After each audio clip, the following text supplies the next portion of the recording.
पाकिस्तान की प्रोविंस बलूचिस्तान में एक ऐसा पहाड़ मौजूद है जिसका नाम सुनते ही एक सवाल पैदा होता है, तख्त सुलेमान। लोग कहते हैं कि यहाँ हजरत सुलेमान अलैहिस्सलाम का कदम पड़ा, जबकि बाज़ लोग कहते हैं कि ये सिर्फ एक किस्सा है। आज की वीडियो में हम देखेंगे इस नाम का सोर्स क्या है, तख्त सुलेमान की असल हकीकत क्या है और क्या हिस्ट्री, इस्लामिक रिवायात और जियोग्राफी इस दावे को सपोर्ट करती हैं। तख्त सुलेमान ज़ोब डिस्ट्रिक्ट बलूचिस्तान में वाक़ है।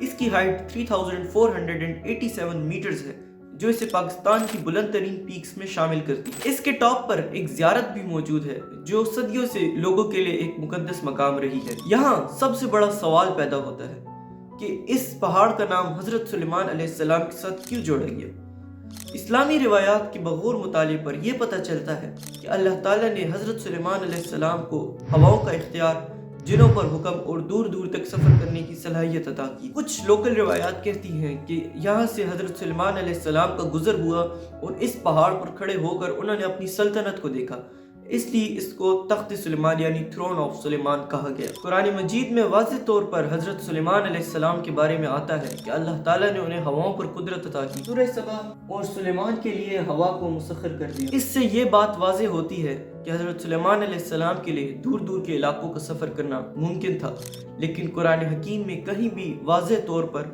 तख्त सुलेमान का नाम नहीं आया और यहाँ से ये मिस्ट्री शुरू होती है। अब सवाल ये है, क्या इसका कोई हिस्टोरिकल प्रूफ मौजूद है? ये ज्यादातर ओरल ट्रेडिशन और लोकल फोकलोर पर मबनी दावा है। मुस्लिम ज्योग्राफर्स और हिस्टोरियन जैसे अल मसूदी और उसके बाद के राइटर्स ने भी इस इलाके का जिक्र किया, लेकिन बगैर किसी प्रूफ के। तख्त सुलेमान सदियों से ज़ियारत, इबादत और स्पिरिचुअल रिफ्लेक्शंस का मकाम रहा है। हर साल लोग मुश्किल पहाड़ी सफ़र करके यहाँ पहुँचते हैं। ये इस बात का सबूत है कि लोगों का यकीन और रिवायात इस जगह से गहरी जुड़ी हुई है। इस पहाड़ की लोकेशन एक नेचुरल व्यू पॉइंट है। पुराने ज़माने में ऐसी ऊंची जगहें ऑब्जर्वेशन, नेविगेशन और सिंबॉलिक पावर के लिए मशहूर। हो सकता है किसी अजीम शख्सियत से जुड़ने की वजह से इसका ये नाम मशहूर हो गया हो और वक्त के साथ साथ ये रिवायात मजबूत से मजबूत तर होती जाती हो। तो सवाल फिर वही है, क्या हजरत सुलेमान तख्त सुलेमान आए थे? इस्लामिक अकीदे के मुताबिक उनका दूर दूर तक सफ़र करना मुमकिन था। हिस्ट्री के मुताबिक कोई एविडेंस मौजूद नहीं है।